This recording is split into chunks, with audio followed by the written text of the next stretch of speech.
Welcome back to Hardball. An amazing story tonight, one we're not used to covering. It is so new. A New York Times examination of Michelle Obama's family tree shows a lineage that in just 5 generations goes from slave to first lady. Of course, in this 1852 slave owner inventory, Michelle Obama's great-great-great maternal grandmother is valued at, well, there it is, $475. That's what slaves thought. So they did it like property. New York Times correspondent Rachel Swarms and Jody Cantor wrote this story. They reported it, a fabulous story. Rachel, tell us what got you into this. What was your lead that this would be a great story worth putting all this effort into finding the roots of Michelle Obama? Well, a genealogist had done some preliminary work on Mrs. Obama's family for a piece that my colleague Jody wrote earlier in the year, in January. And after that story ran, unbeknownst to us, she spent several months digging, and in September she came back and said, look what I found, and we all went to work. Let me go to Jody on this. They've nailed it. There's no doubt. When I look at these genealogies, I always wonder, could there be a mistake somewhere? Is this documentary, is this just something you can really nail down and say, this is definitely who her great-great-grandfather was? This is definitely what happened back in the mid-19th century?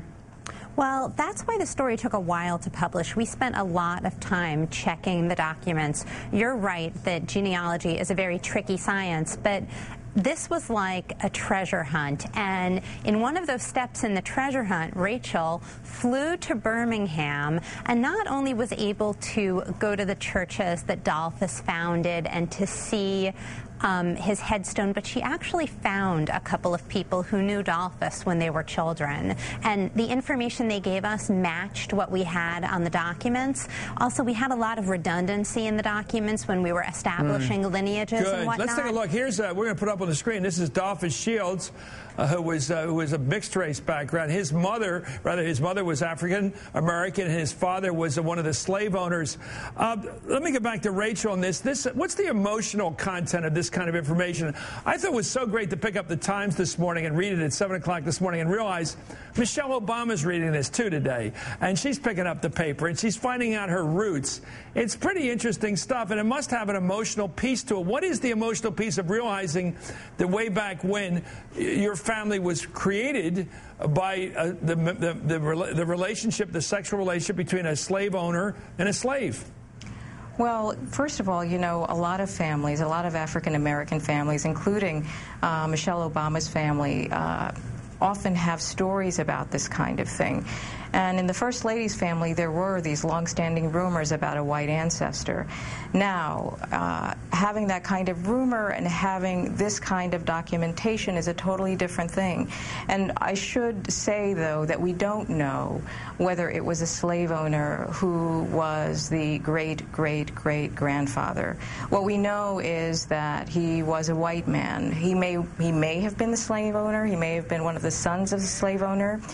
He may have been someone who was passing through or also worked on the farm. We don't know that. But for a lot of people, this is emotional territory. This is, you know, it's one thing to kind of know in a general way, but it's another thing to really think about what this kind of relationship, or it's hard to even describe it that way necessarily, what this kind of liaison was like and what it was like for this young slave girl. Was there a feeling of invasiveness or invasion or a sense of, well, I come from both sides of this world in the United States? Or what is the feeling, do you think? What is it? We worked with the First Lady's office kind of behind the scenes on this story. We kept them apprised of what we were doing, and at no point did they say to us, we think this is inappropriate or it's making us really uncomfortable. They didn't have that much to add, but they were very interested in our findings, and we were able to get some of the documents to Mrs. Obama ahead of time because we wanted her to have a chance to digest some of this before it went public. And what was your feeling about it?